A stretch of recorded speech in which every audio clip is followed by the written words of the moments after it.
Hello everyone, I am Kisha Halina and I'm going to dig in the 90th topic under the principle of literary criticism, sculpture and the construction of form.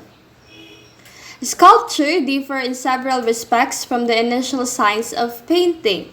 So when you hear the words art criticism, you might first imagine people standing in an art gallery furrowing their brows as they point out the flaws in a painting. You might even think of the scene from the movie Ferris Bueller's Day Off. But art criticism is more than just commenting on a work of art or pointing out what's wrong with it. In fact, art criticism is the act of analyzing and evaluating any type of art. Sculpture arts are similar to visual arts, but this art form is three-dimensional and can be touched or sometimes even climbed on.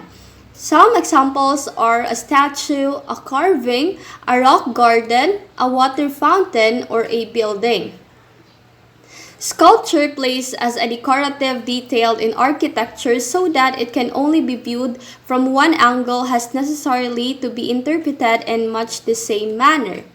So before the 20th century, sculpture was considered primarily an art of solid form or mass. It is true that the negative elements of sculpture, the voids and hollows within and between its solid forms, have always been to some extent an integral part of its design, but their role was a secondary one. With sculpture, perhaps more than with any other or the plastic arts, we are in danger of overlooking the work of the contemplator's imagination in filling out and interpreting the sign.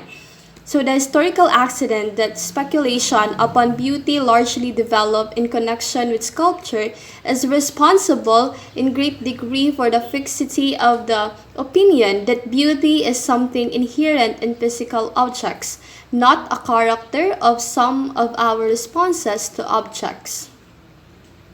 We interpret a picture or a poem is obvious upon very little reflection. So the question is, how do you write a visual analysis of a sculpture? So to write a visual analysis, you must look closely at an art object or at a photograph of an art object and translate your visual observation into written text. However, a visual analysis does not simply record your observation, it also makes a claim about the work of art. So interpretation is used to establish context, explaining why we think the artist created it and what it means.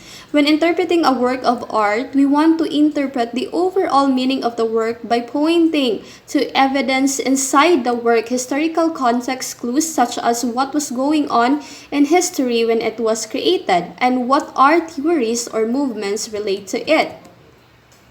How intricate is the interpretation by which we take even the first step towards the appreciation of a statue?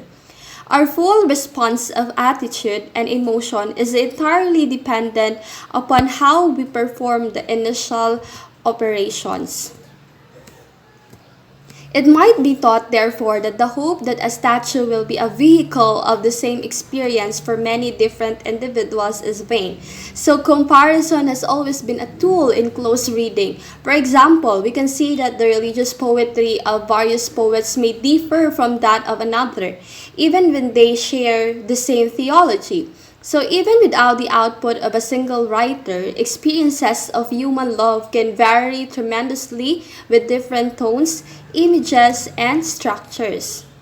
Form, as we have seen, is through our selection among the possible signs present within certain limits what we like to make it. As it varies, so do our further or deeper responses of feeling and attitude vary.